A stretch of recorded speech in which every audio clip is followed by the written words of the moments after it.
বন্ধুরে আমার, যদি বান্দা বেঈমান হয়, ওই বান্দাটার সামনে মালাকুল মাউত আজরাইল আলাইহিস সালাতু ওয়াস সালাম যখন আইব, ওই বান্দাটার সামনে আজরাইল আসার আগে দুইটা ফেরেশতা যখন আগমন করবে, নীল নীল চোখওয়ালা ফেরেশতা, ওই ফেরেশতাটা বান্দার সামনে যখন দাঁড়ায়া যাইব রে বাবা, ওই ফেরেশতাদের নীল রঙের চোখটা দেখা বান্দা ভয়ে বিছানার মধ্যে প্রস্রাব পায়খানা করে দিবে। হায় আফসোস, হায় আফসোস, বান্দা যখন প্রস্রাব পায়খানা করে দিবে, বান্দার তখন অজু ছুটে যাবে, ঈমান নিয়ে মরণ হওয়া, ঈমানের সাথে মৃত্যুবরণ হওয়া বন্ধ হয়ে যাবে। ও বন্ধু, ও আমার চরবাড়ির বাবা, এবার ওই মুহূর্তে বান্দাটা যখন বিছানাতে ছটফট করতে থাকবে রে, আজরাইল আলাইহিস সালাতু ওয়াস সালাম ওই বান্দার সামনে আগমন কইরা বান্দার জন্য বান্দার সামনে যখন দাঁড়ায়া যাবে, বান্দা আজরাইলকে বারবার বলার চেষ্টা করবে, আজরাইল আমি এখনো পর্যন্ত মরণের প্রস্তুতি গ্রহণ করি নাই, আল্লাহ আমি এখনো পর্যন্ত মরণের প্রস্তুতি গ্রহণ করি নাই, আজরাইল একটু সুযোগ দিবানি ইবাদতের মাধ্যমে আমি আমার জীবন সাজানোর জন্য। ওই সময়ে বান্দা তোমার হায়াত শেষ হয়ে যাবে, দুই দাঁতের চোয়ালের মাঝখানে জিহ্বাটা কামড় পড়ে যাবে, কোনো কথা বলতে পারবা না। এর চরবাড়ির মানুষ চিন্তা করে দেখছনি, কামড় দেওয়ার জিহ্বার মধ্যে কামড় দিয়া মানুষ কেন মারা যায়? আজরাইলের সঙ্গে কথা বলার চেষ্টা করে বান্দা কথা বলতে পারে না, জিহ্বার মধ্যে কামড় পড়ে যায়। হায় রে, ওই বান্দাটা এবার যখন আজরাইলের সঙ্গে কথা বলতে পারে না, চোখের ইশারা দিয়া আজরাইলকে বুঝাইয়া দেওয়ার চেষ্টা করে, আজরাইল এখনো মরার প্রস্তুতি নিতে পারি নাই, আমারে সুযোগ দাও, সুযোগ দাও। আজরাইলের ভয়ঙ্কর চেহারাটা দেখা বান্দা ভয়ে চোখগুলা যখন আজরাইলের দিকে তাকাইব, আর বান্দার চোখটা একবার উপরের দিকে উঠে যাবে, সাদা ছানিগুলা দেখা যাবে, বান্দা জিহ্বায় কামড় পড়ছে, প্রস্রাব পায়খানা হইছে, বান্দার চোখ উল্টে গেছে। এবার বান্দার রূহ নেওয়ার জন্য আজরাইলের বুকটার ভিতরে একটা থাবা যখন দিবে রে বাবা, আজরাইলের ওই থাবাটা বড় কঠিন, বড় ভয়ঙ্কর, যে আজরাইল আদম তৈয়ার করার জন্য দুনিয়াতে আমার আল্লাহ যখন ফেরেশতারে পাঠাইছে, হযরত জিবরাইল মাটির কান্না সহ্য করতে পারে নাই, চলে গেছেন আল্লাহর কাছে। মিকাইল ফেরেশতা সহ্য করতে পারে নাই, ইসরাফিল ফেরেশতা সহ্য করতে পারে নাই, শুধু আজরাইল যখন আদম তৈয়ারির জন্য মাটি নেওয়ার জন্য আসছে, আজরাইল হাতের একটা থাবা যখন দিছে, মাটি চিৎকার করে উঠছে, মাটি শুধু ডাক দিয়েছে, আজরাইল আমারে নিও না, আল্লাহ এই মাটি দিয়ে আদম তৈয়ার করবে, আদমেরা দুনিয়াতে মারামারি করবে, আদমেরা দুনিয়াতে কাটাকাটি করবে, রক্ত জড়াইবো, আমার আল্লাহ তাআলা আমারে দিয়ে আদম বানাইবো মাটিকে। ওই সময় আজরাইল আলাইহিস সালাতু ওয়াস সালাম জবাব দিয়েছি, তুমিও মাওলার সৃষ্টি, আমিও মাওলার সৃষ্টি, মাওলার আদেশ মান্য করা তোমার যেমন কাজ আমার তেমন কাজ, মাওলা হুকুম করেছে তোমাকে নেওয়ার জন্য। আজরাইল একটা খাবলা দিয়া একসাথে 40 মণ মাটি নিয়ে গেছে। আচ্ছা বলেন তো, যেই হাতের মধ্যে 40 মণ মাটি আটে, ওই হাতটা যদি এই চরবাড়ির কোনো মানুষের মুখের উপরে, বুকের উপরে রাখা হয়, সামান্য সময় চ্যাপ্টা হয়ে যাওয়ার কথা। আজরাইল তখন আপনার আমার বুকের মধ্যে যখন রূহ নেওয়ার সময় হাতটা দিবে,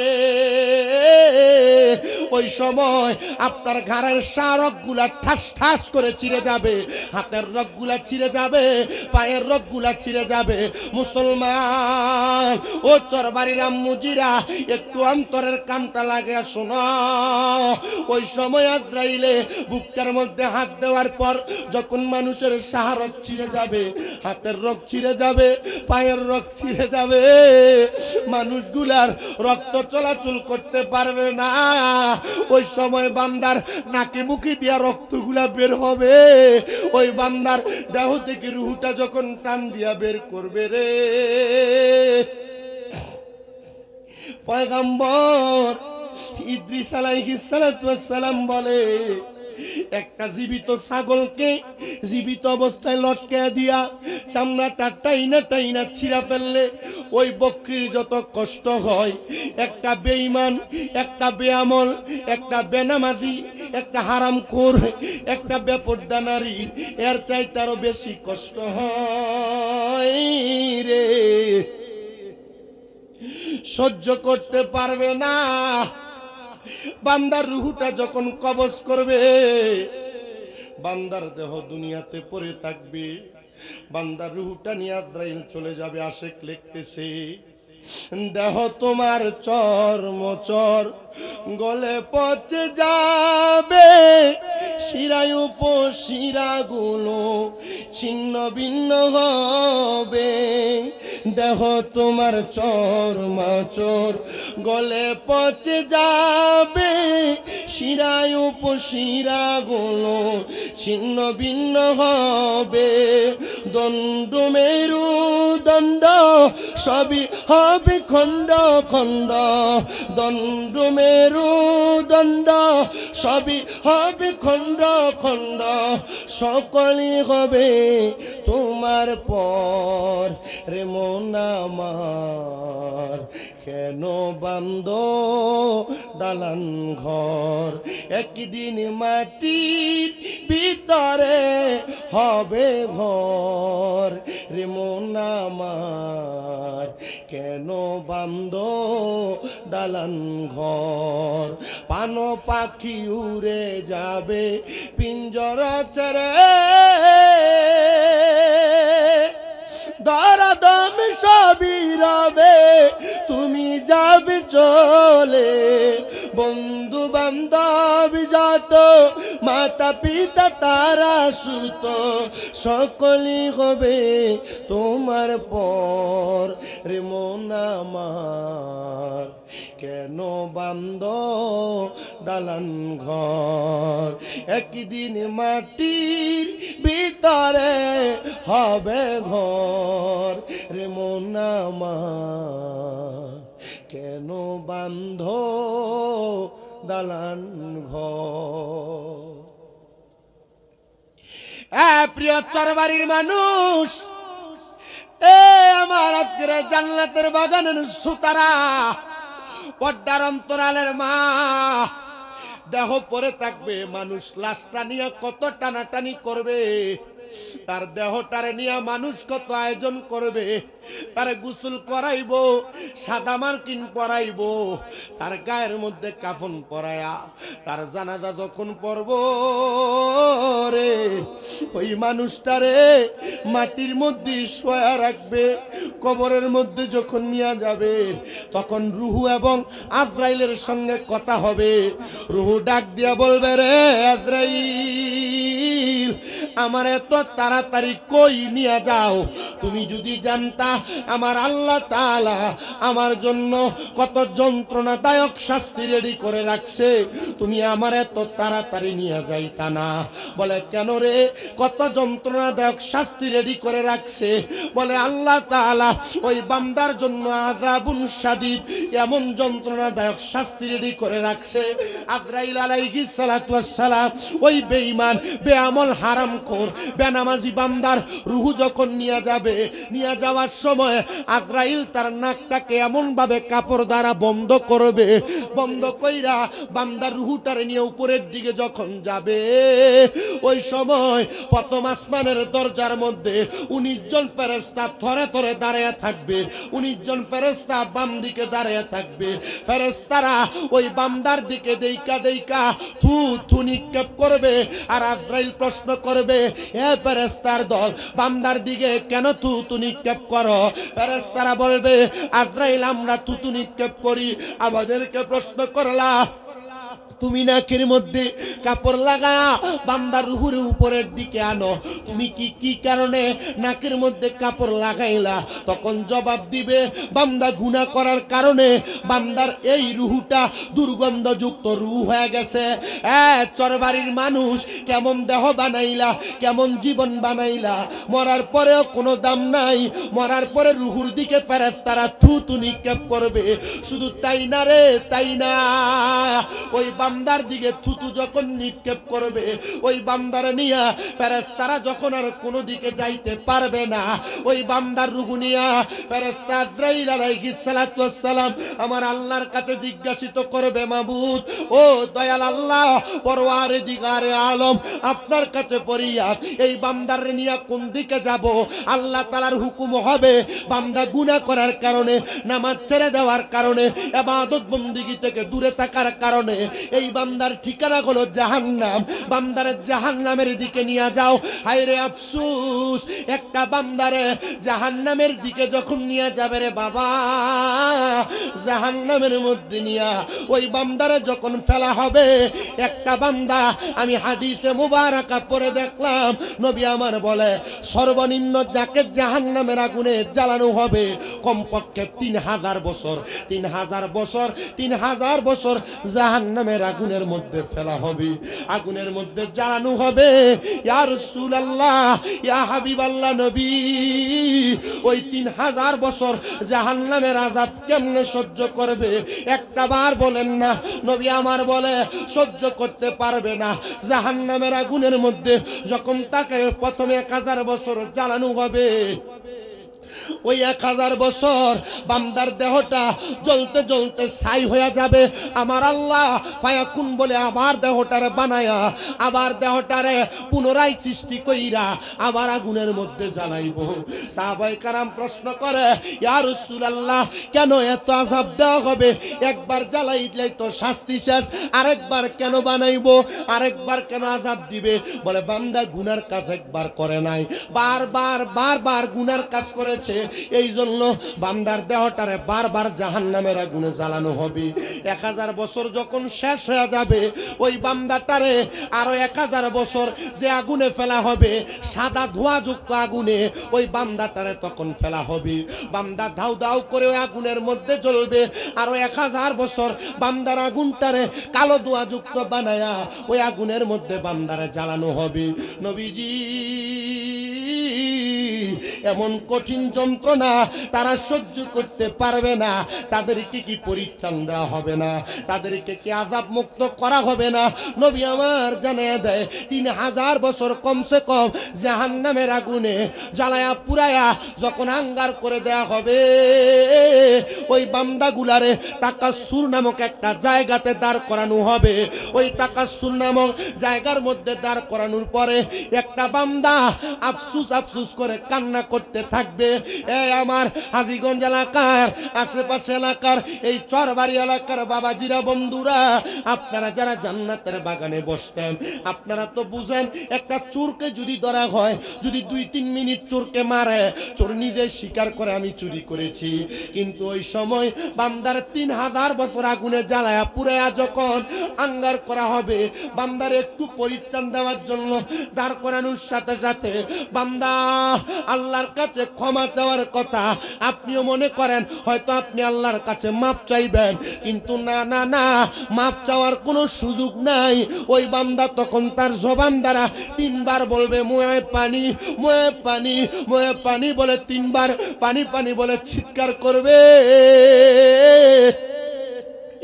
আমার নূরের নবী, রাহমাতুল লিল আলামিন নবী কান্নারত অবস্থায় সাহাবায়ে কেরাম প্রশ্ন করে, ইয়া রাসূলুল্লাহ, পানি বলে যখন চিৎকার করবে, তখন কি আপনার উম্মতের পানি দেওয়া হবে না? নবী আমার কান্দে আর ডাক দিয়া কয়, ও সাহাবায়ে কেরাম, হ্যাঁ পানি দেওয়া হবে। তিরমিজি শরীফের হাদিসে মুবারাকা পড়তে যা দেখলাম, নবী আমার বলেন, যে পানি দেওয়া হবে ওই পানিটার নাম হলো তিনাতুল খাবাল। ওই তিনাতুল খাবাল হলো অন্য জাহান্নামীদের রক্ত পুচকে একটা লোহার গরম পাত্রকে গরম কইরা এমন টকবগে লাল হবে, একটা কয়লা আগুনে জ্বালাইলে পুরাইলে যেমন লাল হয়, ওই লাল পাত্রটার মধ্যে রক্ত পুজাই না বান্দারে দেওয়া হবে বান্দা পান করার জন্য। জন্য।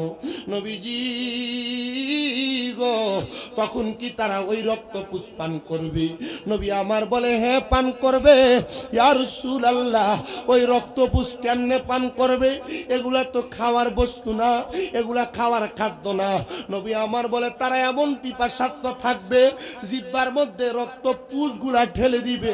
রক্ত পুষগুলা যখন তাদের জিহ্বাতে ঢালবে টকবক টকবক করে ফুটতে থাকবে রে। টকবক করে যখন ফুটবে তাদের জিহ্বাটা গলে যাবে, তাদের পেটের নাড়ি বুড়িগুলা গলে যাবে, পায়খানা রাস্তা দিয়া থর থর থর থর করে বের হবে। ও চরবাড়ির মানুষ, তোমরা যারা নামাজ ছেড়ে দাও, তোমরা যারা রোজা ছেড়ে দাও, আমি তোমাদের কাছে করজোরে আবদার করি নে বাবা, আমাদের কাছে বিশাল একটা সুযোগ আসছে।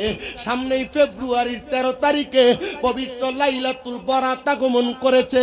যদি তোমরা লাইলাতুল বরাতের আগের দিনে মানে 2 ফেব্রুয়ারিতে একটা রোজা রাইকা, 3 ফেব্রুয়ারিতে একটা রোজা রাইকা, 4 ফেব্রুয়ারিতে রোজা রাইকা, তোমরা যদি আল্লাহ তাআলার কাছে লাইলাতুল বরাতের রজনীতে মাগরিবের নামাজের ওয়াক্ত যখন হয়ে যাবে, ওই সময় যদি গোসল কইরা মসজিদে প্রবেশ করে কুমুলাইলুহার অন্তর্ভুক্ত হতে পারো, আল্লাহ তাআলার রাত্রে দাঁড়ায় দাঁড়ায় ইবাদতের মাধ্যমে নামাজের মাধ্যমে স্মরণ করতে পারো। কত মানুষ তাদের কামাই রুজি নাই, কামাই রুজিতে বরকত নাই, টাকা পয়সা নাই, সম্পদ নাই, রোগবালা মুসিবত মাফ হয় না, বিপদ আপদ কাটে না, এরা চিন্তা করতেছে এগুলা কেন যায় না। আর লাইলাতুল বরাতের রাতে আমার আল্লাহ তাআলা অসংখ্য অগণিত ফেরেশতাদেরকে নিয়ে আসমানের প্রথম দরজাতে দাঁড়ায়া দাঁড়ায়া ডাক দেয়, বান্দা কে আছো, গুনাহ ক্ষমা চাও, আমি আল্লাহ মাফ করব। কে আছো রিজিক চাও, আমি আল্লাহ রিজিক দিব। কে আছো আমি আল্লাহ তাআলার কাছে তোমরা তোমাদের রোগ মুক্তি চাও, আমি আল্লাহ রোগ মুক্তি দিব। সন্ধ্যা থেকে সুবহ সাদিকের রাত পর্যন্ত আল্লাহ তাআলা বান্দারে ডাকতে থাকে। এরে বান্দা, এ পর্দার অন্তরালের মা, আল্লাহর ওয়াস্তে সবার কাছে ক্ষমা প্রার্থনা করি আর বলি লাইলাতুল বরাতটার কাজে লাগাও। আরেক শ্রেণীর মানুষ বর্তমানে ফতুয়াবাদী নিয়া তারা বড় পাগল পারা হয়ে গেছে। সুন্নি মুসলমান আমরা যারা বাংলাদেশের ট্রেডিশন অনুযায়ী লাইলাতুল বরাতের সময় রুটি বানায়া হালুয়া রুটি মানুষের বাড়ি বাড়ি বন্টন করি। আমাদেরকে বেদাতি আর এসব করা বেদাত বেদাত বলে খেপায়। আমি জাস্টিফাই করে দেখলাম, যাচাই করে দেখলাম, এরা নিজেরা মানুষেরা খাওয়ায় না, আবার কেউ খাওয়ায় এটাও পছন্দ করে না। লাইলাতুল বরাত আল্লাহর নবীর কাছে ইসলামের সবচেয়ে উত্তম কাজ মানুষকে খাদ্য খাওয়ানো। আমি আমার বাড়িতে রুটি বানাবো, হালুয়া বানাবো, আরেক বাড়িতে দিব, ওই বাড়িতে বানাবে, আমার বাড়িতে দিবে, একটা আত্মীয়তার ভ্রাতৃত্ব বন্ধন তৈরি হবে। লাইলাতুল বরাত বলতে ছোটবেলা বুঝতাম যে মসজিদ সাজাইবো, কবরস্থান পরিষ্কার করব, রাস্তাঘাট পরিষ্কার করব, আর লাইলাতুল বরাতের রাত্রে মসজিদে মিলাদ মাহফিল হবে, রাত্রবেলা ইবাদত হবে। হারিকেনের ভিতরে কত সুন্দর করে ছোট দুধের ডিব্বা কাইটটা এই মোমবাতি ঢুকে ঘুরতো, বাচ্চারা কলা পাতার কচু পাতাতে মোমবাতি লাগে পুকুরে ছাড়তো। লাইলাতুল বরাত বলতে বুঝতে বুঝতে এখন আইসা বুঝলাম লাইলাতুল বরাতের রাত্র ইবাদতের রাত্র।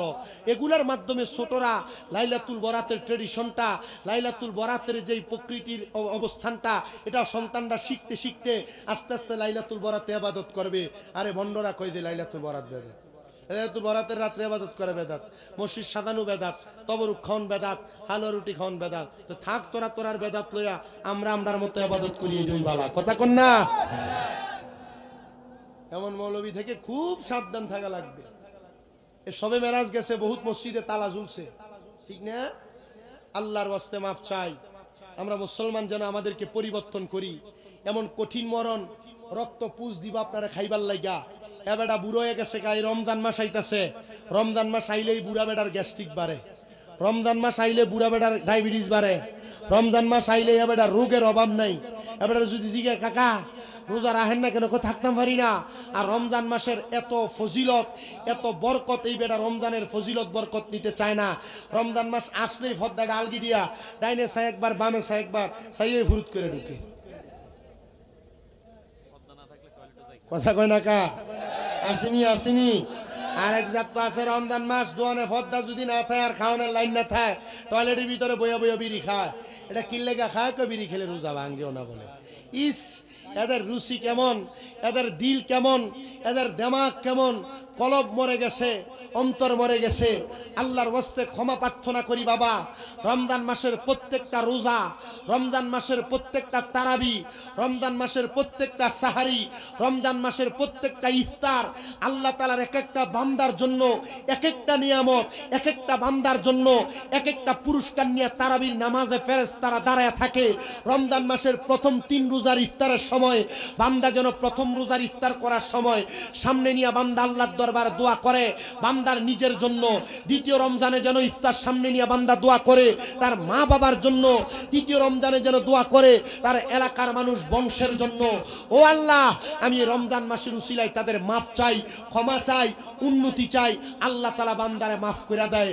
ও মুসলমান, আল্লাহর রাস্তে আপনাদের কাছে রমজানের সুবাসন জানাচ্ছি, এটাকে আপনারা গ্রহণ করেন, সাদরে আমন্ত্রণ জানান। যদি জানাইতে পারেন কোরআন তেলাওয়াতের মাধ্যমে, সুমু লাইলুহা ওয়া কুমু নাহারুহা, দিনের বেলা রোজা, রাতের বেলা ইবাদত দাঁড়ায় দাঁড়ায় করার মাধ্যমে রমজানকে যদি জীবিত রাখতে পারেন, খোদা কি কসম, বান্দার জাহান্নামের ওই কীটপতঙ্গ খাওয়া লাগবে না, রক্ত পুষ খাওয়া লাগবে না। বান্দা, আল্লাহ তাআলা তো ডাইরেক্ট হুকুম করেছেন নবীর মাধ্যমে, দুনিয়ার আল্লাহর কোন বান্দা রমজান মাসের রোজাগুলো রাখবে যারা, তাদের জন্য স্পেশাল একটা জান্নাত আল্লাহ রেডি করে রাখছে, যার নাম হলো রাইয়ান। ও রাইয়ান নামক জান্নাতের ভিতরে আপনারা আমার জায়গা করে দিবে। আব্বাজিরা, আপনারা বলেন আমরা সেই রমজানের রাইয়ান নামক রোজা রাইখা রাইয়ান নামক জান্নাতে যাইতে চাই কারা কারা? 2 হাত উঠে আল্লাহকে দেখায়। আল্লাহ কবুল করেন, জোরে পড়েন আমিন।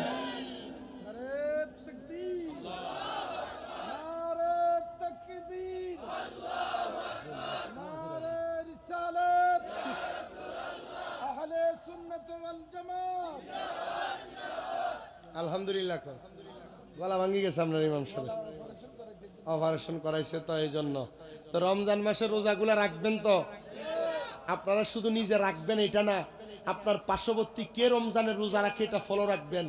নবী সাল্লাল্লাহু আলাইহি ওয়াসাল্লাম রমজান মাসের রোজা, ইফতার আর সাহারির ব্যাপারে খুব সুন্দর 2টা হাদিস আমি পড়ছি। নবীজি সাল্লাল্লাহু আলাইহি ওয়াসাল্লাম বলেন, যখন তোমরা রমজানের রোজা রাখবা, রোজা রাখার সাহারি আর ইফতার করবা, যদি তোমাদের পক্ষে সম্ভব হয় একজন রোজাদারকে 3টা খেজুর দ্বারা ইফতার করাও। যদি এটাও সম্ভব না হয় 1 গ্লাস দুধ দিয়া ইফতার করাও। যদি এটাও সম্ভব না হয় 1টা গ্লাস পানি দিয়ে ইফতার করাও। রোজা রাখবেন, শুধু নিজে বালাবুড়া খাইবেন এটা করেন না, পার্শ্ববর্তী রোজাদারদেরকে একটু খেয়াল রাখেন। আপনারা বলেন, খেয়াল রাখলে আমাদেরকে এই রমজান মাসের ওসিলায় অসংখ্য বরকত দান করবে একজন। তিনি কে? জোরে কন্যা, তিনি কে? আরো জোরে কন্যা, তিনি কে? আবার এই রমজানের ভিতরে আল্লাহ তাআলা আরেকটা বড় নিয়ামত রেডি করে রাখছে। সেই নিয়ামত হলো আপনার আনন্দ ফুর্তিটা যেন কবরবাসী জাহান্নামে যাওয়ার কারণ না হয়ে দাঁড়ায়। আল্লাহ আমাদেরকে সেটা মানার তৌফিক দান করেন। সবাই বলেন আল্লাহুম্মা আমিন। আপনাদেরকে বলি, রমজান মাসটারে জাগ্রত রাখবেন নামাজ দিয়া, রোজা দিয়া, ইবাদত দিয়া, কোরআন তেলাওয়াত দিয়া। কিন্তু এখানে অনেকে আছেন যারা আল্লাহর কোরআন পড়তে পারেন না, আছেন না? হুজুর, আমি কেমনে কোরআন পড়বো? আমি রমজান মাসে আমার মসজিদের কয়েকটা মুসল্লিরে দেখছি যারা জোহরের নামাজের পরে আমি যে মসজিদে তারাবি পড়াই, এরা কোরআন শরীফটা হাতে নিয়ে নিয়ে শুধু কান্দে। আমি আমার অনেক যুবক মুসল্লিরে দেখছি কোরআন শরীফ হাতে নিয়ে নিয়ে কান্দে। আমি অনেক মুরব্বীরা দেখছি কোরআন শরীফ বুকটা চাপ দিয়ে দুইরা দুইরা কান্দে। আব্বা, মায়া লাগে না? এ কোরআন যে পড়তে পারেন না, যে যুবকেরা কোরআন পড়ছো না আর শিখছো না, তোমরা চিন্তা করতেছো যে কি জানি করছো জীবনে। আল্লাহর নবীজির হাদিসে মোবারকা পড়ে দেখছি, একটা মা বাবার যে 5টা দায়িত্ব সন্তান জন্ম দেওয়ার পর, এর মধ্যে একটা দায়িত্ব সন্তানকে কোরআন শিখানো। কোনো মা বাপ যদি তাদের সন্তানকে কোরআন না শিখায়, কাল ফুলসেরাতের পারে ওই সন্তানের মা বাপের হাতগুলা দেওয়া হবে ফুলসেরাতের এই পারে, পা গুলা দেওয়া হবে ওই পারে, আর বলা হবে, এই সন্তানের মা বাবা, তোমরা তোমাদের সন্তানের বুকে, সন্তানের মা বাবা তোমরা ফুলসেরাতের এই পার আর ওই পার শো। আর সন্তানকে বলবে, তোর মা তোরে কোরআন শিখায় নাই, তোর বাবা তোরে কোরআন শিখায় নাই, যা বাপের বুকটাতে পাড়া দিয়ে ফুলসেরাত পার হো। আপনারা কন্ত যেই ফুটে বায়ের পায়ের লগে একবার পাও লাগলে, গায়ের লগে পা লাগলে 2বার 3বার সালাম করে, এই ফুটজন বুকটা পাড়া দিব, কইল যারা ফাইটটা যেত না। যদি পারেন কোরআন পড়েন, যদি না পারেন কোরআনের দিকে চায় চায় কাইন দেন, যদি এটাও না পারেন কোরআনটারে মোহাব্বত করে বুকে ধরে রাখেন। আমি তো রমজান মাসে বহু এলাকার ভিতরে ঘরে ঘরে প্রত্যেক বাড়ির মানুষ একটা একটা কোরআন খতমের আয়োজন করতো। মৌলবীরা ফতুয়া দিয়ে এটারও বেদাত বানিয়ে দিছে যে মোল্লারা 10 জন 15 জন আইয়া পড়বো, তোর মা বাপের কি কইব? কথা কয় না। আর আমি পড়তাম পারি না তো, এর লাগে মৌলবী সাহেবের দাওয়াত দিছি, 15 জন হুজুর দাওয়াত দিয়া কোরআন খতম পড়াইছে আমার মার নামে। প্রত্যেক রমজানে আমার এলাকাতে আমি এটা দেখতাম, আমার এলাকাতে এটা এখনো চলে। জোহরের আগেও কোরআন খতম, জোহরের পরেও কোরআন খতম, আসরের আগেও কোরআন খতম, আসরের পরেও কোরআন খতম। অনকারা ফতুয়া দিছে এই কোরআন শরীফ পড়ে শুধু হুজুর আর ফকেটি গরম হয়, যারা পড়ায় আর কোনো লাভ হয় না। আচ্ছা, এটা কোনো কথা নয়। আমি যে পড়তাম পারি না, আমি কি করি? আমি এর লাগে আলেমরার দাওয়াত দিছি। আলেমরা নবীদের ওয়ারিস, এরা দোয়া করলে আল্লাহ এরা রসিল আমরা মাফ করে। তোমার কথা কয় না? হ্যাঁ, আগে কবরের ভাড়া দেবো কোরআন শরীফ পড়তো। রমজান মাসে 6টা হলে কবর ভাড়ে অনকাল নাই তো। প্রিয় মুসলমান ইমানদার শুনেন, কোরআনকে মোহাব্বত করলে কত দাম হয়, ইজ্জত হয়। পর্দার অন্তরালের মা বোনেরা যারা রমজান মাসে মার্কেটিং নিয়ে ব্যস্ত থাকেন, শপিং করা নিয়ে ব্যস্ত থাকেন, যারা কোরআন পড়তে পারি না বইলা কোরআনটারে দইলেও দেখেন না, আমি আপনাদের জন্য একটা মহামূল্যবান আলোচনা তকরির করতেছি, শুনেন। আল্লাহর নবীর একজন প্রখ্যাত প্রেমিক, প্রখ্যাত আশিক, যিনি দামেস্কের বড় মসজিদের মধ্যে ইমামতি করতেন, উনি বলেন, ও দুনিয়ার মানুষ, আমি তোমাদের কাছে আমার একটা ভালো কর্মের কথা বলি। দামেস্কের ওই বড় মসজিদের ইমাম বলে, যখন আমি যেই জায়গার মধ্যে কোনো কবরস্থান দেখতাম, আমি ওই কবরস্থানের সামনে দাঁড়িয়ে যাইতাম আর দোয়া করতাম, আল্লাহ, ও আল্লাহ, এই কবরবাসীর উসিলায় তুমি আমারে মাফ করে দাও। আল্লাহ, এই কবরে যে মানুষ আছে, এই কবরের মানুষটা কেমন আছে আমি জানি না, আল্লাহ তুমি আমারে মাফ করে দাও। দামেস্কের ইমাম সাহেব বলেন, আমি একদিন দামেস্ক থেকে শাম দেশ এবং ইয়ামেনে ব্যবসা করার জন্য রওনা করলাম। যখন আমি ব্যবসা করার জন্য রওনা করলাম রে ও দুনিয়ার মানুষ, আমি হঠাৎ করে দামেস্কের বর্ডারের মধ্যে দেখলাম একটা বিশাল কবরস্থান দেখা যায়।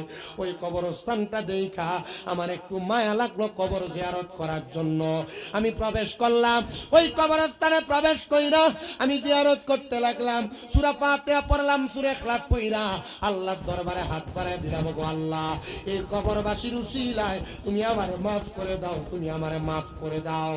আল্লাহর ওই বুজুর্গ বলেন, রে ওই কবরস্থানে প্রবেশ করার সাথে সাথে হঠাৎ করে আমি আমার নাকের মধ্যে একটা অদ্ভুত সুন্দর নাকের মধ্যে সুঘ্রাণ অনুভব করতে লাগলাম।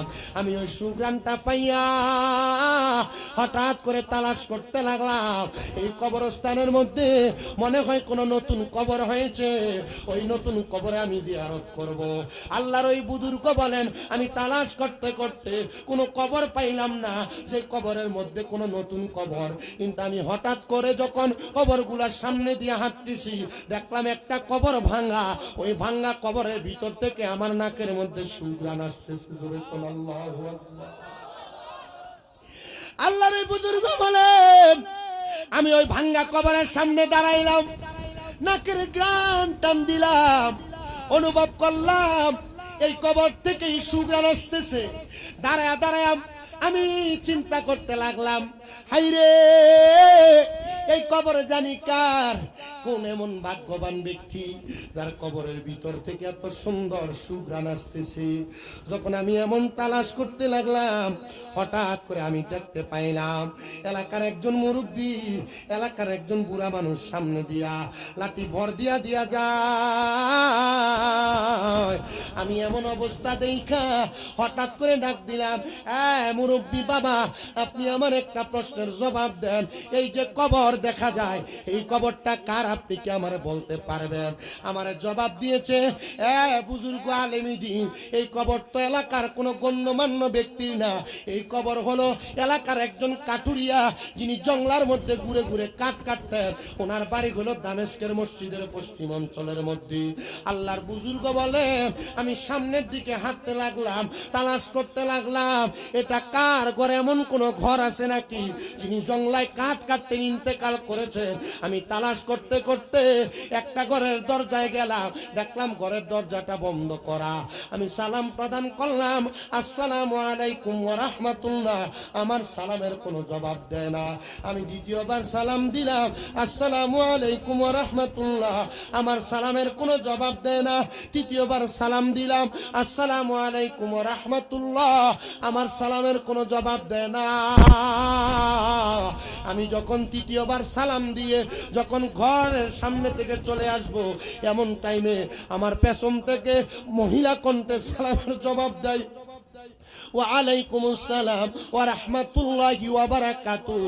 আমি সালামের জবাব পাইয়া ফিরে তাকাইলাম না। আমার দ্বিতীয়বার আবার সালামের জবাব দেয়, আমার তৃতীয়বার আবার সালামের জবাব দেয়। আমি ফিরে তাকাইলাম না।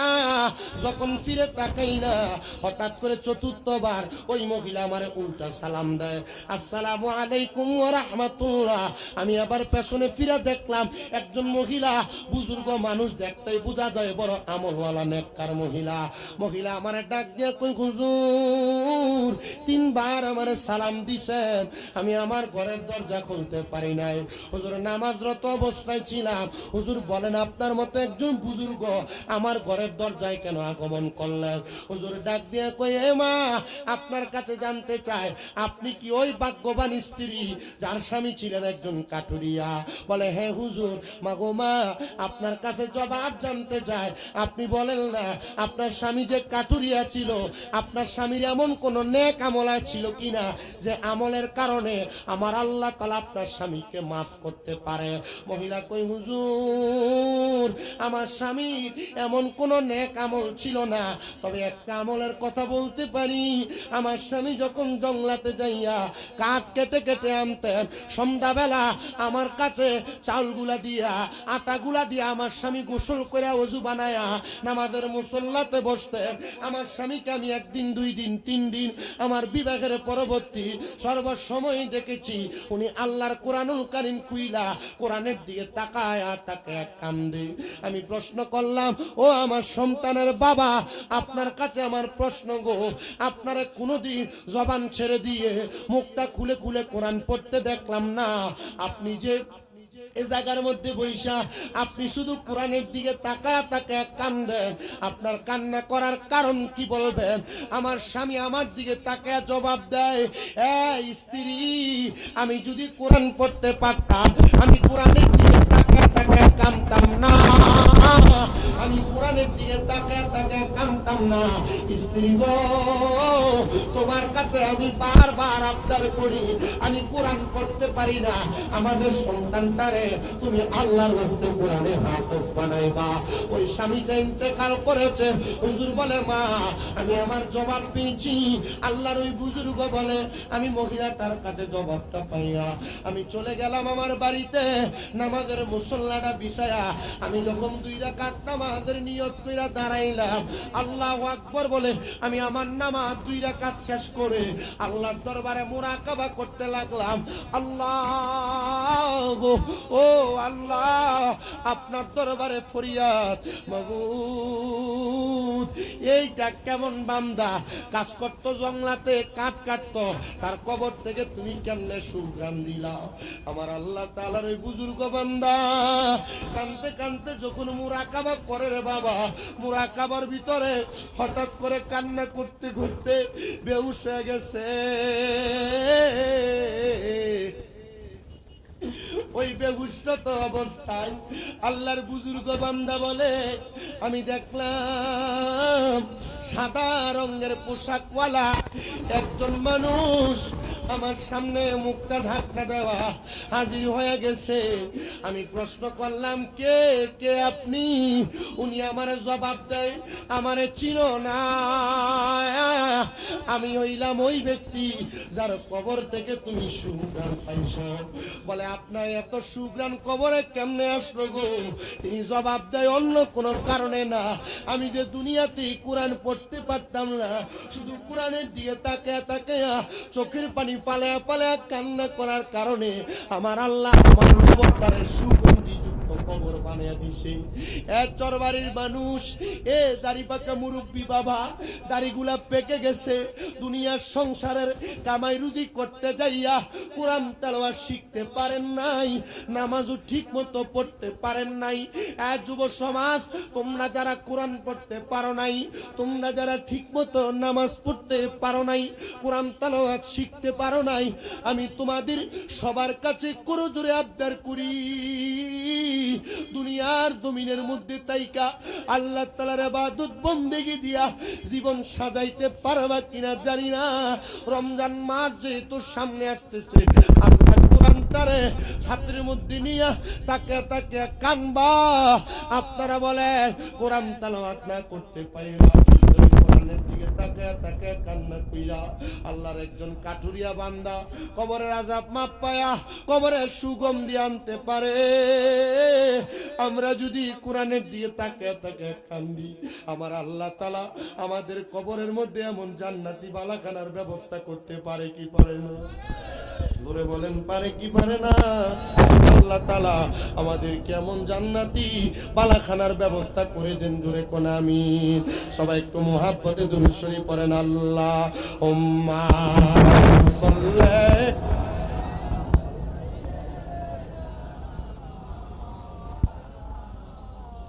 ওয়া আলা আলি সাইয়্যিদিনা।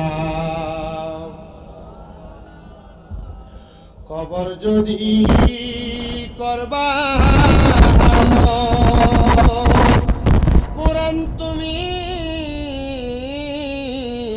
পড়ো ভালো, শান্তি যদি পাইতে চাও গো বাইরে দুনিয়াতে করো আমল না মায়। আল্লাহুম্মা সাল্লি মুহাব্বতে মাওলানা মুহাম্মদ ওয়া আলা আলি সাইয়্যিদিনা। নূর নবীজি নূরের টুকরা, হয় না জাহার তুলনা, ওই নবীজির দিদার পেতে মন হইয়াছে দিওয়ানা। আল্লাহুম্মা সাল্লি মুহাব্বত নিয়ে মাওলানা মুহাম্মদ ওয়া আলা আলি সাইয়্যিদিনা। এই কোরআন তেলাওয়াতের আরেকটা বড় কারগুজারি শোনায়, একটু মনোযোগ দিয়া শুনুন। কষ্ট হবে আপনাদের, আমি বুঝতে পারছি। যেহেতু চর বাড়ি দেখছি, আমি মনে করছিলাম যে হয়তো নদীর আইলে কোনো মাহফিল হবে। ঠিকই তো, নদীর আইল, নদী এইটা। আমার ভাই এই যে মাওলানা মুফতি মুবারক রেজা কইতেছে, ভাই সর বাড়ি যেমন নাম, তো সরের দিকে যাইতেছি আমরা, তো বুঝতে পারছি। হ্যাঁ, আমার বলছে তো, আপনি যেখানে মাহফিলে যাবেন জানেননি এটা কোন জায়গা। ডাইনে সনাতনী, বামে সনাতনী, উত্তরে সনাতনী, দক্ষিণে সনাতনী। আমি কি এই জায়গায় ওয়াজ করলে মজা পাওয়া যায়? কেন? কোরআনের নূর তাদেরকে আকর্ষণ করে করে তাদেরকে কোরআনের দিকে টানবো। মারহাবা কম, আরো জোরে কন না মারহাবা। আপনারা কোন তো কোরআনুল কারীমের নূর চাইলে একটা বদমাইশ, হারাম মাখার মানুষ, একটা নেশাখোর মানুষ এটারে টাইনা জান্নাতের দিকে আনতে পারে কিনা? আসতে কয় পারে কিনা? আপনার হুতেরে তো আপনি কোরআন শরীফ শিখান না, এটারে 6 কেজি ওজনের ব্যাগ একটা কান্দে দিয়ে সকালে ফাড়ায় কিন্ডারগার্টেনে। কথা কয় না? অঙ্ক ইংরেজি যে হুজুরে পড়ায় এরা বেতন দেয় 2000 টাকা, কিন্তু মক্তবের 50 টাকা বেতনের লাগে 3 বার জান লাগে ঘরের দরজা। ঠিক কিনা আব্বাজি? কি জবাব দিবেন? আশিক তো লেখে, কোরআন শিখাও ছেলে মেয়েকে ও হে মুসলমান, জান কবজের সময় তোমার হবে রে আসান। আর সকালবেলা হুজুর ডাকলে, এ হুজুর এ কাম নাই নাকি, মানুষ ঘুমায় ডিস্টার্ব হয়নি? ওরে একটি ছেলে আলেম হলে পড়বে কোরআন মৃত্যু কালে, আরে দূর হবে বিয়াদবে শয়তান, থাকবে রে ঈমান, জান কবজের সময় তোমার হইবে রে আসান। বলো কোরআন শিখাও ছেলে মেয়েকে ও হে মুসলমান, জান কবজের সময় তোমার। ওরে একটি মেয়ে আলেম হলে আরে পড়বে কোরআন মৃত্যু কালে, আরে দূর হবে বিয়াদবে শয়তানে, থাকবে রে ঈমান, জানো কবজের সময় তোমার হইবে রে আসান। বলো জানো কবজের হইবে রে আসান। বলো কোরআন শিখাও ছেলে মেয়েকে ও হে মুসলমান, জানে কবজের সময় তোমার হইবে রে আসান। জবান বন্ধ নাই, জোরে জোরে বলেন না আলহামদুলিল্লাহ। তো দুনিয়ার সবচাইতে নিকৃষ্ট মানুষ নেশাখোর। নেশা করে, কি করে?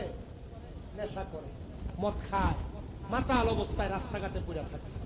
এর আব্বা আম্মা চিন্তা করলে এরা মনে হয় একটা বিয়ে করাই দিলে মনে হয় নেশা ছেড়া দিয়া বালা পথে আসে।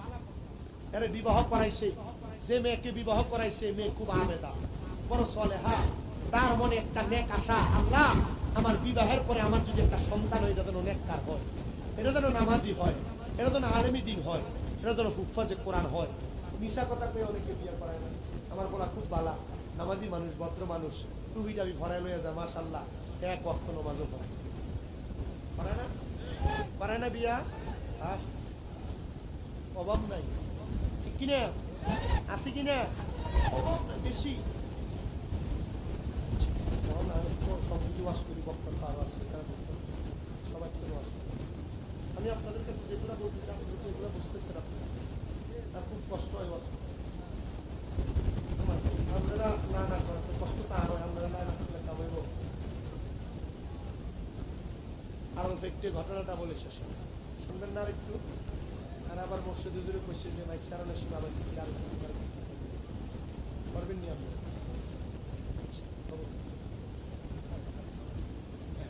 মারহাবা শূন্য এলাকা তো তবে সারা চলে না, বলে মারহাবা কর, ভাবলি বলে না মারহাবা কর। আমার বাবাজিরা ইমামও শুননি, মুসল্লিও শুনি, মাশাআল্লাহ। হোলা নেগুন একটা এক একটা কখন যদি করবল হইতো, এ হোলা নেগুন তরবারি লই ডাইরেক্ট এসে কোবাই মারি আলে করবলা তো হয় না। আল্লাহ বাঁচাইছে, এসি দিয়ে সময় নাই। আর এক একটা স্লোগান কি, আর গাড়ি যদি আমি খেতে চিন্তা করি, আবার ড্রাইভার সাহেবের লোক চিন্তা করি ফেলেছি, গাড়ি আপ খেলেছি হোলান দেখা যাবে, কান্দে করি গাড়ি হয়েছে, ঠিক কিনা? এমন নবীর পাগলের দরকার, ঠিক কিনা? নবীর পাগল। সুন্নি মানুষ, সুন্নিরা দিকে খেয়াল রেখো, সুন্নিরা ভোট দিও, এটা একটু খেয়াল রেখো, সুন্নিরা। আপনার কাছে আমরা সুন্নি আলেমে দিন আল্লামা মুফতি গিয়াসউদ্দিন তাহির কিন্তু দোয়া চাইছে, এটার মার্কা আবার মোমবাত মারাবা কন্যা বেড়া দোয়া করবেন নি ওনার লেগা। আবার আমাদের কুমিল্লা 6 আসনের যিনি সুন্নি জোটের সম্মানিত সমর্থিত প্রার্থী বাংলাদেশ ইসলামী ফ্রন্টের, কইতেছি বাংলাদেশ ইসলামী ফ্রন্টের অধ্যক্ষ জনাব মাসুম বিল্লাহ মিয়াদি সাহেব, উনিও কুমিল্লা 6 আসনে, উনিও আবার মোমবাতি মার্কায় দাঁড়াইছে, দোয়া চাইছে। দোয়া করবেন না আপনারা? আমি কোনো ভোট চাই না। আবার আপনার হাজিগঞ্জ আসনে তো আবার শেয়ার মার্কা আসেনি, আওলাদের রাসূল সৈয়দ মোহাম্মদ বাহাদুর শাহ মুজাদ্দিদি হুজুর কেবলা, উনিও দাঁড়াইছে চেয়ার মার্কা নিয়ে। আমরা কত দোয়ার দরকার, কি দরকার? কথা কয় না, কি দরকার? ভোট দিবেন কিনা এটা আপনার বিষয়, কথা কয়। এটা যার যার নৈতিক দায়িত্ব। আল্লাহ রসুলের পক্ষে থাকবো, আল্লাহ নবীর পাগলের আমরা দোয়া করবো, আর এটা তো রসুলের বংশধর। মারহাবা কন্যা এটা যার যার নিজ নিজ দায়িত্ব। আমি ভোট চাই না মাহফিলে, কারণ আমি যদি আর মার্কা মোহাম্মদ, আমি যদি আপনার কাছে ভোট চাই বিশাল হ্যান্ডেল করবো, হ্যান্ডেল করি জনপতি মাথা পিছু 500 করে টাকা দেবো, এরপরে বিরিয়ানির হোল্ড একটা হাতে হাতে ধরাই দেবো, এরপরে আমি কমু যে আমার মার্কা মোহাম্মদকে আপনারা ভোট দিয়ে, আমার মার্কা শেয়ার ভোট দিয়ে, আমার মার্কা একতারা ভোট দিয়ে, আর কোনো নির্বাচনও করি না, ভোটও চাই না, আল্লাহ সব প্রার্থীলে দোয়া চাই। ঠিক আছে নি? আল্লাহ কবুল করো, আমিন কন। একবার মোহাব্বতে দুরূদ শরীফ পড়েন, আর একটা কারগুজারি শুনে চলে যাবো। আল্লাহুম্মা সাল্লি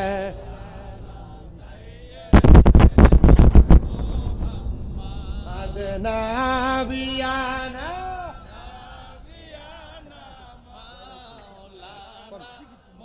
মুহাম্মাদ আল্লাহুম্মা সাল্লি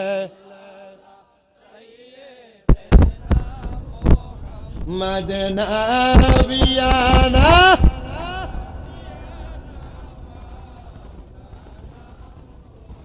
প্রিয় মুসলমান দোস্ত বুজুর্গরাম, একটু মনোযোগ দিয়ে শুনেন। নেশাখোর মানুষ মিথ্যা কথা বলে, বুজুর্গ মহিলাটারে বুজুর্গ মেয়েটারে বিবাহ করে আনছেন।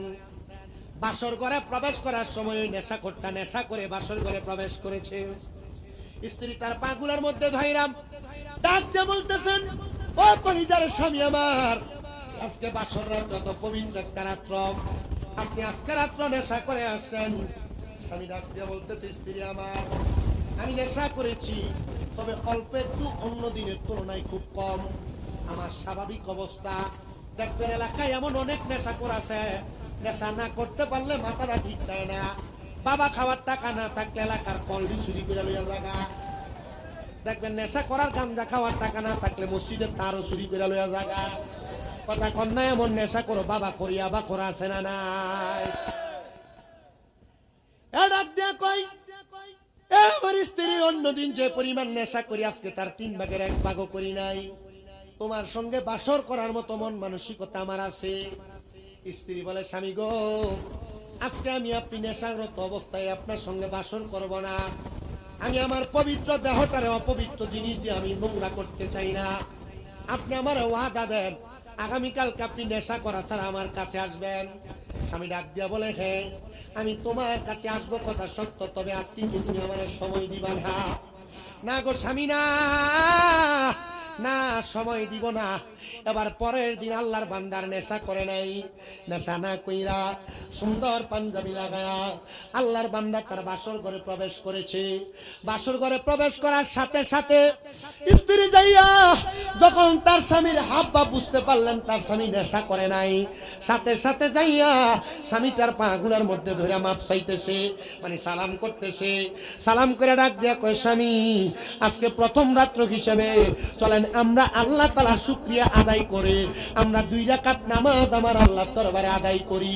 স্বামী স্ত্রী দুইজন নামাজের মধ্যে দাঁড়াইবে। স্বামীর স্ত্রী ডাক দিয়া বলে, স্বামী গো, আমি মহিলা মানুষ, আপনি সামনে যান নামাজ পড়ান, আর আমি আপনার পিছনে দাঁড়ায় দাঁড়ায় ইক্তেদা করব।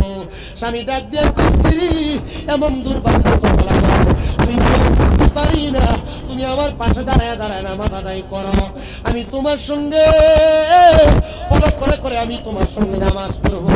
দুইজন নামাজ আদায় কইরা হাত উঠে দোয়া করে, আল্লাহ আমরা যেহেতু বাসর ঘরের মধ্যে নামাজ আদায় করতেছি, আল্লাহ গো আজকে মিলনের উসিলায় আপনি আমাদের কি বাদিকা সলিহীন একটা নেককার সন্তান দান করেন। যখন নেককার সন্তানের দোয়া করে স্বামী স্ত্রী দুইজন তাদের মিলবন্ধনে আবদ্ধ হয়ে গেছে। ওই মেয়েটা ডাক দিয়া কয়, জগতের মানুষ, আমার বাসর ঘরের পরের দিন থেকে আর একটা দিন আমার স্বামী নেশা করা ছাড়া থাকে নাই। প্রত্যেক দিন নেশা করে করে গভীর রাত্রে আমার ঘরে এসে ঢুকতো। আমি আমার স্বামীটার দিকে তাকায় তাকে আফসোস করতাম আর বলতাম, আল্লাহ আপনি আমার কি স্বামী দিলেন। আমার বড় আশা ছিল আমার স্বামী হবে একজন নেককার মানুষ, আল্লাহওয়ালা মানুষ। আল্লাহ গো, আমার স্বামী নেশা করে আসে, আমি স্ত্রীর কোনো খোঁজ খবর নেয় না। আল্লাহ তাআলার কুদরতের এমন লীলা, প্রথম দিনের মিলনের মাধ্যমে আমার আল্লাহ তাআলা ওই মহিলার গর্ভে একটা সন্তান দান করছে। জোরে সুরে বলা যাবে কি সুবহানাল্লাহ। বন্ধুরে দুনিয়াতে কত মা বোনেরা একটা সন্তান জন্য কত কান্নাকাটি করে। মা গো মা, আল্লাহ দরবারে তাহাজ্জুদ করে স্বামীর সঙ্গে মিলবন্ধনে যাইও, ওযু বানায়া মিলবন্ধনে যাইও। মিলবন্ধনের পর বেশিক্ষণ অপবিত্র অবস্থায় থাইকো না। মিলবন্ধন করার পরে ফজরের নামাজ কাজা কইরো না। দেখবা আমার আল্লাহ তাআলা নেককার সন্তান দান করবে। আর আমরা নেককার সন্তান দূরের কথা, মিলবন্ধনের সুন্নত তরিকা নাই বিদায় আমাদের সন্তান কুকর্ম করে বেড়ায়। আর এমন একটা সন্তান কামনা করো যে সন্তান মরার পরে আমাদেরকে জানাজার নামাজ পড়াইতে পারবে, রব্বির হামহুমা বইলা আমাদের কবরের সামনে দাঁড়ায় দাঁড়ায় দোয়া করতে পারবে। আর এমন সন্তান জন্ম দিলা যে সন্তান বিসমিল্লাহ পড়তে 7টা ভুল হয়। আশেক লেখে লেখে বলে, ও তুমি কাউরে দিলা 10টা সন্তান, থাকার জায়গা নাই। কাউরে কোটি টাকা দিলা, একটা সন্তান নাই। টাকা পয়সা ধন সম্পত্তি দিলা বেশি করে, মরার পরে কান্দে করে কবরে নামাবে কেতা। আরে রে প্রেমের খেলা খেলছো দয়াল রে, ও দয়াল তোমার খেলা চমৎকার। দুস্তরে কান্দাই আর দয়াল মিলাইছো বাজা আরো রে, প্রেমের খেলা খেলছো দয়াল রে। নির্দোষীরে রাখো দয়াল ববের জেলখানায়। আবার অপরাধ তো রিয়া কেহ শাস্তি নাহি পায়। হাকিম হইয়া হুকুম করো, পুলিশ হইয়া ধর, সর্প হইয়া দংশন করো, উজা হইয়া যা আরো রে, প্রেমের খেলা খেলছো দয়াল রে, ও দয়াল তোমার খেলা চমৎকার। দুস্তরে কান্দাই আর দয়াল মিলাইছো বাজা আরো রে, প্রেমের খেলা খেলছো দয়াল রে। মহিলাটা ডাক দিয়া কয়, ও জগতের মানুষ, 10 মাস 10 দিন পরে আল্লাহ তাআলা আমার একটা ছেলে সন্তান দান করছে। আমার স্বামী আমার সন্তানের কোনো খোঁজ খবর নেয় না। আমি আমার সন্তানটার লালন পালন কইরা সন্তানের বয়স যখন 6 বছর 7 বছর, সন্তানটারে আমি দারুল আরকামের মধ্যে ওই আমেন এলাকায় ভর্তি করাইয়া দিছি। আমার সন্তান মাত্র 2 বছরের মাথায় কোরআনে হাফেজ হয়ে গেছে। আরে আমার সন্তান উপাদে কোরআন হওয়ার পরে আমি মার কাছে আইসা হাতগুলার মধ্যে ধরে ডাক দিয়া কয়, মায়া ও মা, তোমার কাছে আমি আবদার জানাই গো। মা গো মা, আমার আব্বা জানতে বলবানি আমার 10টার বন্দির মধ্যে মাদ্রাসাতে যারা কোরআনে হাফেজ হয় এদেরকে মাদ্রাসা থেকে মাথায় পাত্রী দেওয়া হয়। আম্মাজি সকল সন্তানের বাবারা যাবে, আমার আব্বা জানকে আমার সঙ্গে যাবে। মা জননী বলে, বাবা আমি তোমার আব্বা জানের ব্যাপারে তোমার নিশ্চয়তা প্রদান করি না। যাও যাও যাও, তোমার আব্বা জানের পরিচয় তুমি দিবি কিনে এটা নিতান্তই তোমার বিষয়। তুমি যাইয়া মাদ্রাসা থেকে তোমার সম্মাননা গ্রহণ করো। ওই সন্তান মাদ্রাসাতে সবার বাবা আসছে কিন্তু নিজের আব্বা জান নাই। মাথার মধ্যে পাগড়িটা পইরা বাড়িতে কান্না করতে করতে রাত্রবেলা ঘুমায় না। ডাক দিয়ে কয়, মা এই পাগড়িটা আমার মাথায় যে দেখেন, আমার আব্বা জান যদি বাড়িতে আসে আমি এই পাগড়ি আমার আব্বা জানের মাথায় পরাইয়া দিব। বাইরে বাই সন্তান রাত্রে ঘুমায় না। যখন বাবা ঘরে আসার শব্দ পাইল, ওই আব্বা জান ঘরের মধ্যে সন্তানকে জড়াইয়া ধরছে। আর ডাক দিয়ে কয়, বাবা জীবনে যেই যোগ্যতা অর্জন করি নাই, তুমি সন্তানের জন্য ওই যোগ্যতার পাগড়ি আমার মাথায় লাগছে। আমি আব্বা আজকে তওবা করতেছি আল্লাহর ওয়াস্তে, আল্লাহ যেন আমারে মাফ করে দেয়, আল্লাহ যেন আমারে মাফ করে দেয়। বারবার বারবার তওবা করে রে।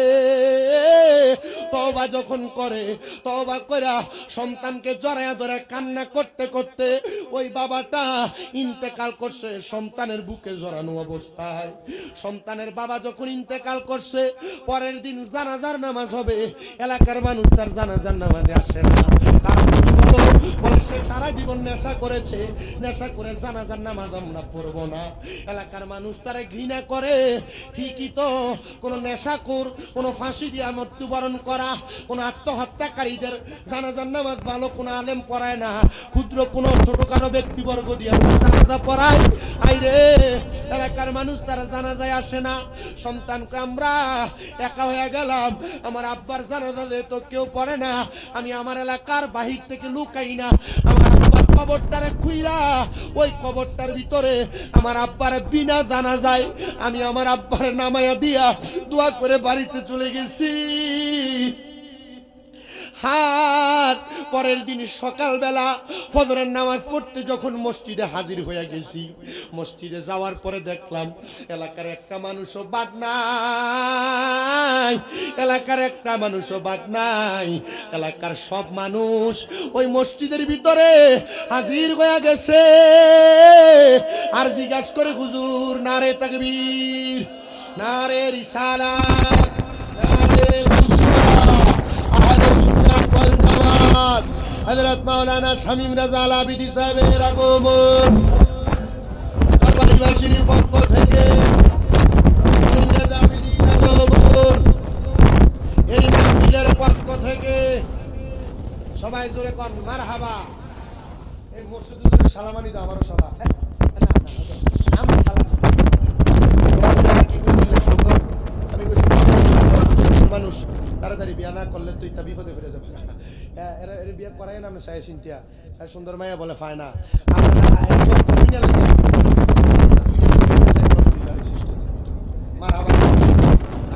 মারহাবা, এই আল্লাহ তাআলা ওনারে কবুল করুন, আমিন পড়েন।